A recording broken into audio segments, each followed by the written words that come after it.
And police and SWAT teams were called to a military housing community in Salt Lake at 5:30 yesterday afternoon after a man barricaded himself in his home. He was finally taken into custody around 4:30 this morning. KITV4's Ryan Kaletsuji is live in Salt Lake with the latest. And Ryan, what can you tell us? Well, Joe, we're actually standing across the street from that housing community in Salt Lake. The incident happened on McCurry Street at about, like you mentioned, 5:30 yesterday afternoon after a 36-year-old man barricaded himself in his home.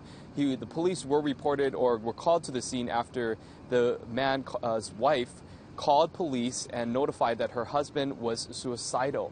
Now, the wife and her 3 kids were removed from the home. They left, and the man barricaded himself in there for nearly 11 hours, which caused quite a stir in that neighborhood, as you can imagine. Now, upon arriving on the scene, police then notified neighbors to voluntarily evacuate. Some of them did heed that warning and ended up leaving the area, spending the night on the street.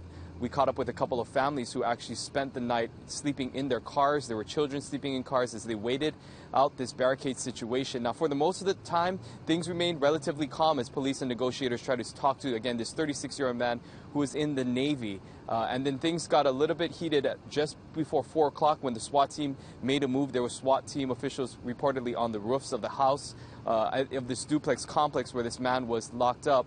Had to use force. Witnesses heard a large boom, and the man was forcefully removed from his home, taken in an ambulance, and we're not sure the condition that he is in right now, but we do know that the streets and everything else in that area have been opened up.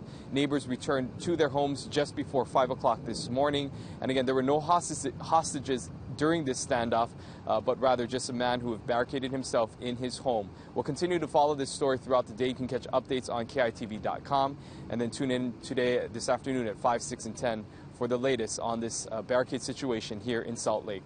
Reporting live, Ryan Kaletsuji. Jill, back to you. All right, Ryan, thanks a lot for that report.